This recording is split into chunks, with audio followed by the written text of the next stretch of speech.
Welcome, gather round the fireside and listen to a tale of Fionn McCool, Cú Cullen, Deirdre of the Sorrows, Grainne Wail. From giants right down to fairies, of both the drooping and solitary, and those who are sometimes scary. Anything goes by the fireside. Yeah. Fireside, the Puka fireside, the Marrow fireside. Kings and queens fighting heroes, don't you run from the fun, there's no need to hide. Sit by the fireside.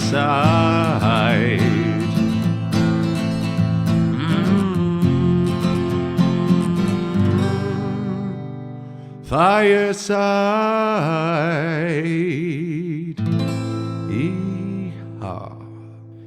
Hello and welcome to Fireside, the Irish storytelling podcast. Each episode of Fireside we take a story from folklore or mythology, retell it, have a chat about the tale itself and about the craft, culture and history of storytelling. My name is Kevin C. Olahan and I'm your host and your Fireside Bard. It's the most spookiest time of the year as we enter into late October. It is very ripe for Halloween now. It's the best time in the year when it comes to folklore, particularly, as it's when we celebrate those pagan festivals and we celebrate all things strange and mysterious and magical. I do love it so much. If this is your first time listening to the podcast, you're very welcome along. If you're a returning listener, thank you so much for your continued support. If you enjoy this podcast, please do follow us on Instagram at FiresideBard, all one word. And if you really like it, tell your friends, tell everyone about it. Leave reviews on iTunes, on Spotify, wherever you get your podcasts. I haven't plugged that in a while. Most importantly, I mentioned last week that we are very excited to be doing a show in the Dublin Podcast Festival in November. However, due to I very recently was cast in the Gate Theatre's production of A Christmas Carol here in Dublin, which I'm absolutely over the moon about. I'm in the second week of rehearsals for that now. But that has meant that unfortunately we had to postpone, or rather reschedule, the Fireside live show, which I am so grateful and delighted that we were able to do. So the Fireside Sessions as part of the Dublin Podcast Festival is now going to be on November 10th.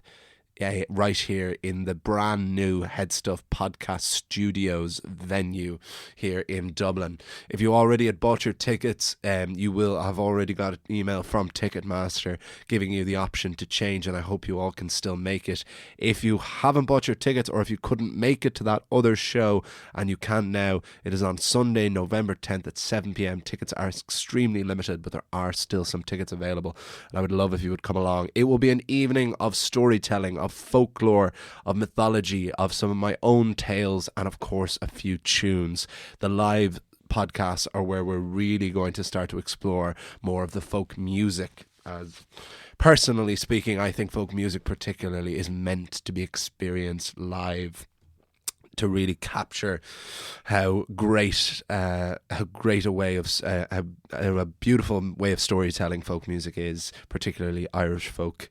Irish folk, I always think, is unique in that it is not bound in any way of like it being too serious or too funny. Irish folk songs can be anything, I always think, and I will be playing a few of them in there. So in the Fireside Sessions on November 10th, I need to get better at selling this podcast, but it will be a fantastic evening, and it is going to be BYOB as well.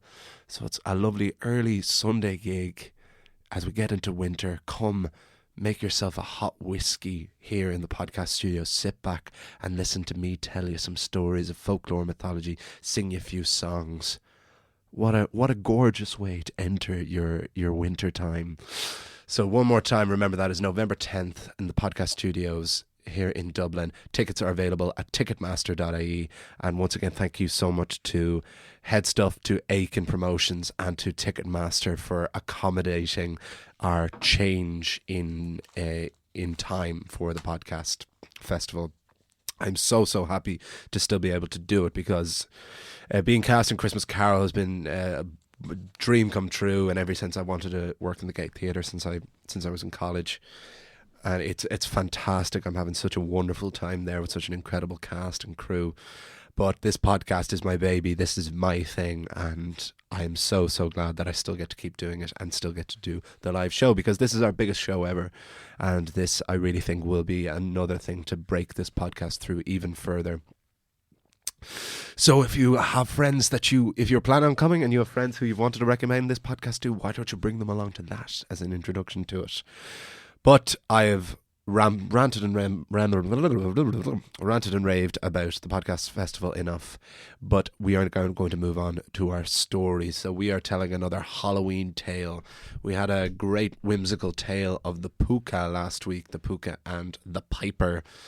And I said that I wanted to do my next story about the Banshee, because we're nearly a year into this podcast and we still haven't done anything on the Banshee. And she is, along with the leprechaun, she is the most famous Irish fairy of them all. You know, everyone's heard of the Banshee in one way or another. It was actually, I read a good few stories about her before I landed on one that I really, really liked. Because the Banshee is one of those... she's one of those characters that there's a lot of lore behind her. If you want a great background on the Banshee, I recommended this for the Puka last week as well. But check out the Sexy Beasts podcast here on the Head Stuff Podcast Network as well, which which is all about monsters, cryptids as they call them, and it analyzes a different monster each week based on believability in them, whether or not they're real, based on their fighting abilities. There's a huge amount of criteria, and they have their own league for these monsters. It's Tony Cantwell and Mark Jago. It's a fantastic podcast. One of my favourite podcasts on the Head Stuff Network, and I was very excited when I started working here to be on the same network as these guys.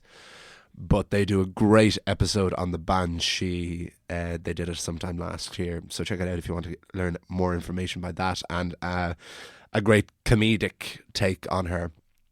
But right in here we have this story which is called the Banshee Welcoming Party, which sometimes I debate on changing names, and I did think about this, but eventually I couldn't think of a name that I preferred more than it. Slight rhyme and everything. It's a story from Kilkenny, and I'll talk to you a bit more after it, but I'm going to tell the story itself and let it speak for itself. So this is the Banshee Welcoming Party on Fireside.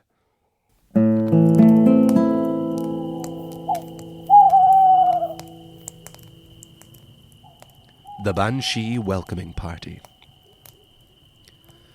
The Banshee is probably the most famous, notorious, and terrifying Irish fairy of them all. In fact, many would not even realise she is a fairy. She's been called a ghost, a witch, a demon, but she is none of those things. She is, as her name literally translates, she is a fairy woman. She has many forms. Sometimes she is young and beautiful, sometimes she is old and haggard. Often her hair is long and white, often she is seen combing her hair, but above all, it is the wail of the Banshee that strikes fear into even the bravest of souls. If you hear the wail of the Banshee, someone in your family is about to die. And if it's not someone in your family, it's you. And there is no point running. There is nowhere you can hide. The Banshee will always find you, because she is assigned to your family alone. It is said that there is a Banshee for every great house of Ireland. The O'Connors, O'Neills, O'Briens, all of them have their own Banshee. But this is a story of a lesser Irish house in the Leinster county of Kilkenny. In the whimsically named Sugarstown, near the less whimsical Thomastown, near the centre of the county, there was a young man named Holohan. Now, as you know, your humble narrator is named Olahan. Well, the Holohan family are from the same stock. Holahans, Olahans, Woolahans are all descended from the Irish O'Houlihan and remain distant cousins. Now, young Holohan was born during the darkest chapter of Irish history, the Great Famine. At least that's what it's called everywhere else. But in Irish, it is known as An Gurta Mór, the Great Hunger. The catastrophe of the 1840s devastated the Irish countryside and resulted in the population being halved. 1 million were claimed by starvation, the rest by emigration. Holohan's family died when he was just a baby in the year known as Black 47. The Banshee would have been a very busy fairy indeed that year. Holohan was left fatherless, but his mother persevered, raising her gaunt but resilient children through the hunger, and no more of the Holohans were claimed by the famine. But the economy of the country was devastated for long after the hunger had subsided. Indeed, when Holohan had reached the age of manhood, he and his family were still destitute. So the young man did what so many had done before him. He emigrated to the United States. The voyage was long, and claimed many desperate lives trying to flee poverty like Holohan himself. But after 3 months, the port of New York City appeared, and the Banshee would not visit Holohan that day. The young man prospered greatly in America. While he initially faced prejudice and racism for being another Paddy fresh off the boat, Holohan was young, strong, and had a family at home counting on him. He worked and laboured until he had a good life, with plenty left over to send home to his mother and siblings. But as it does to us all, the call of Ireland began to grip Holohan, and he longed to return home. He saved enough money to still be comfortable upon returning to Kilkenny, and felt confident he could make Sugarstown prosper, so that he, his family, and the whole area could finally recover from the great hunger. Holohan wrote to his mother to tell her he would return to Ireland on the next voyage-ready ship, and the letter of reply was soaked in his mother's own tears. Tears of joy that she would once again be reunited with her eldest child. She told her son there would be a mighty session waiting for him when he returned. Holohan boarded a ship far superior and with a far less likelihood of death than he did on his voyage over to America, and the winds were with them for the whole journey. They made it back to Ireland in just over 1 month. They arrived at the sweet cove of Cork, and from there Holohan took a coach 100 miles to Kilkenny City. It was already nightfall when they arrived, and the coach would take the young man no further, as the horses needed to rest. There was an inn in Kilkenny Holohan could have spent the night in, but he was determined to get home that evening, so he began the 10-mile trek to Sugarstown. After about 5 miles, Holohan reached Bennett's Bridge, where he saw a group of people gathered round the fireside, laughing, drinking, and singing. He recognized each member of the group as his childhood friends, and despite his urgency in getting home, could not resist sitting, having a drink, and a bit of a sing-song. At midnight, a significantly more merry and stumbly Holohan resumed his journey home. The night was darkest, the road quiet. Holohan had walked this road many times by both day and night, but not for years. He had been living in New York, the city that is never silent. Holohan was not used to the countryside quiet. Every crack or breeze, even the slightest sound, started to make the young man quake and quiver. He quickened his pace. The sooner he was home, the better. But then a mighty wind began to blow. At least Holohan prayed it was a wind.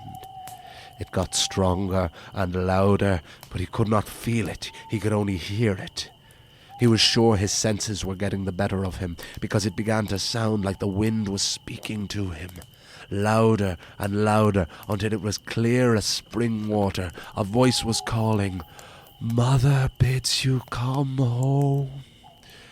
She is waiting too long." I'm going mad, thought Holohan. I'm drunk, seasick, travel-weary. I'm not in full health. I'm imagining things. But then he glanced over his shoulder into the thick wood beside him, and through it he could see the shining silhouette of a woman. Dressed head to toe in white, with long silver hair, her head hung low, she said again, this time louder still, "Mother bids thee come home. She is waiting too long." Holohan was drunk, but no fool. This was no hallucination. This was no ordinary woman. This was the Banshee, and her presence could mean only one thing. With every ounce of strength he had left, he began to sprint home. The closer he got, the more he hoped to see light, to hear the sound of the party promised to him, to prove the Banshee wrong. But the Banshee can never be wrong. Holohan kept looking behind him for sign of his pursuer, but could not see her. Then he heard the dreadful wail, looked up, and saw the terrifying creature was flying above him, wailing down and piercing his very soul. The Banshee swooped down and landed in front of Holohan. The young man searched for his voice and asked, Why do you come to me? Is my mother all right? Am I all right? Answer me!" The Banshee took a deep breath and said, "Mother and brothers and sisters bid thee come." It was here the Banshee revealed her face. It was not young or old, but it was monstrous, with eyes burning like fire that froze the ice in Holohan's veins. The Banshee then screamed so loud Holohan thought his eardrums would burst right then and there. Her lament at an end, the Banshee flew up and disappeared from sight. The ringing in Holohan's ears would eventually subside, but as long as he lived, he would never forget the sight of the Banshee. When the trembling in his legs stopped just long enough to use them again, Holohan resumed his final sprint home. Through it all, he attempted to hold out some hope that there would be the sound of music and laughter, and each member of his family would be there to embrace him. But this was not the case. The Holohan family cottage finally came into view, and it looked quiet and deserted, save for one lone candle. Holohan burst in the door to discover the sight of his brothers and sisters on their knees in tears, each one gathered around the bedside of their mother. Holohan rushed to his beloved mother's side, but it was too late. Her forehead was cold. She was gone. The Banshee had ferried her to the other side. He had been too late. He kissed his mother's forehead and sat slumped against the wall. The night was once again deathly quiet, but far away, Holohan could swear he still heard the cry of the Banshee. The cry of dying, dying, dying, dead.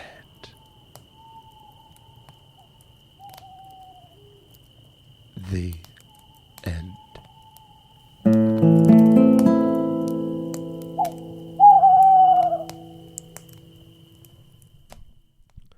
And that is the tale of the Banshee welcoming party on Fireside. Good Lord, that was a place. Now I have to say, it wasn't hard to write, but it was scary to write. Certainly, you've got an objectively spooky character here with the Banshee looming over the whole story. But you said anything in the famine, you said it in about the most terrifying time in actual Irish history, and then mix it up with the folklore, then you've got a real recipe for magic there. I think that's what really drew me to this story in the first place. And also, just every single one of us has walked home one night, you know. I live in the Liberties here in Dublin, and it's the real old part of the city, and I love it so much for that. You always have horse and carts walking by. You can feel like stepping in a time machine sometimes. But I live just behind the Guinness storehouse. I always say I live in the shadow of Guinness, which has these mighty, mighty high walls. And when you're walking home on your own and you're surrounded by these big walls and just those long rows in deathly quiet night, you do listen to every sound, you know, and you're so aware of immediate surroundings. And I'm from the country, I'm from Wicklow, and so I remember many nights walking up my hill to my house at night, you know, with nothing around and just fearing you'd look behind and see something coming towards you. So I think that's really what grabbed me about this particular story of the Banshee, because it's just a bit sad, isn't it? You know, he's terrorized by this Banshee, but there's no happy ending to it. It's just more... What I quite like about it is she's not necessarily malevolent in it, because like much like Hades or Pluto, as he is in Roman mythology, these aren't villainous characters. These have a job. You know, the Banshee is tasked with ferrying these souls over. You know, that's a job that has to be done. So she's not necessarily malevolent, but obviously she's so frightening that she's portrayed that way. I mean, she doesn't do anything bad. She kind of does haunt this guy, but she's just trying to get him home quicker, you know? And he just misses the mother. And after coming all the way back to America, and people might zone in on the fact that he stops for a few pints with the lads by the fireside, and that's definitely true. If he hadn't done that, maybe he would have caught the mother. But it is just very sad, isn't it, after her rise in the family? Well, I've added some like detail about the famine because it's a part of Irish history. I know a bit about anyway, both by just being from Ireland, and I did walking tours, which we did a section of about the famine, but there's a lot of detail in the actual story. This one comes from one of my favourite sources, my Gothic fairy stories from the 32 counties of Ireland. That's not the actual title of it, but it's vaguely the title of it, which I've got a good few of my favourite stories from. Most significantly, I think the Tobacco Quest and the Fairy Horses. And yes, this is their story from Kilkenny. And there are a few stories of the Banshee in them, but this was the favourite one I found in it. And there was other stories in like the W.B. Yeats book as well, but none I liked more than this. It was short, but I quite liked it. I liked its setting. I liked that he goes to America. I liked that he comes back. I liked that there feels, because of the famine setting and the introduction of the talking about, I feel like the Banshee is very present for the entire story, even though she doesn't make an appearance until its third act, so to speak. But yeah, and then just in the telling of it, it felt just as I was doing it there, as I was reading it out, that it had to be much more hushed, and that that's how you tell scary stories, is the more you play with the silence, and especially with our sound effects of the fireside. If you were sitting around a fireside telling stories, you would, and then you can use volume so much more, and it's really exciting being in a studio and getting to play around with that, and playing around with, you can just be very, very close to a microphone and then be so silent and hear every little crack in your voice. And yeah, you just have to go into that ghost mode, I found. But I'm delighted I found it, because I was worried I wasn't going to find a story about the Banshee that worked, and I really did want to have one, because next week we're going to do our Halloween special, which is going to be a little bit different. I'm very excited for it. I hope you enjoy what I do. I won't spoil too much about it. I'll let it be a surprise. But yes, we have our Halloween special next week, and then we move on to the Ulster cycle of Irish mythology, the final cycle of them all. The second one chronologically, but very much the glory piece of Irish mythology, of the pantheon. And I cannot wait to dive headfirst into Cuchulainn and Deirdre of the Sorrows and Queen Maeve and all, some of the greatest stories of all, that I can't wait to begin to adapt. I don't even know where I'm going to begin with them, in terms of, these are stories that exist in novel form, you know, unlike a lot of the other stories which exist in short story form. So it's a journey I can't wait to go on. But we have our Halloween special before that. If you are around Dublin, there is both the Puka Festival that's on, I think it's the Bram Stoker Festival, which is on every year, is like between the 25th and 27th of October, and then the Puka Festival is like the 31st to the 3rd. It's really exciting, you know, it's really cool that, like, especially after we did the Puka story last week, that, you know, there is a Puka Festival. Puka being the word that we'd use for ghost, most commonly in Ireland, but in the posters and everything, it's the puka we were talking about, the actual devil, demon, fairy character, the puka. What I did want to talk about before I move on from the Banshee is Darby O'Gill and the Little People, which is a film that I think a lot of Irish people have seen. I'm still always unclear about just how famous or popular it is. It was a Disney movie made in the 60s, with some deplorable Irish accents in it. You have Sean Connery, a very young pre-James Bond Sean Connery. I think it's pre-James Bond anyway. He's very young in it. So it might even be the 50s. Hang on, let me look up what year was Darby O'Gill. 1959, my God. It was produced by Walt Disney himself, and it was kind of where Americans found out about leprechauns properly. I'm led to believe anyway. It was really the film that blew the idea of all of the stereotypes surrounding leprechauns that aren't necessarily as true in actual Irish folklore, like the green suits with the green hats and like the buckles on their shoes and the pot of gold and the rainbow and all of that. And it's not a movie I've watched in a long time, because you'd want to kind of keep it in your head as it was, because it was always terrifying because the Banshee appears in it. And I still think it is one of the scariest things I've ever seen in a movie. And admittedly, I haven't seen it since I was very young and don't plan on seeing it. But I have... I've seen that scene again, and yeah, it held up, to be honest. I think almost like a knock-on effect. Oh God, I'm just even looking it up. Just images of it.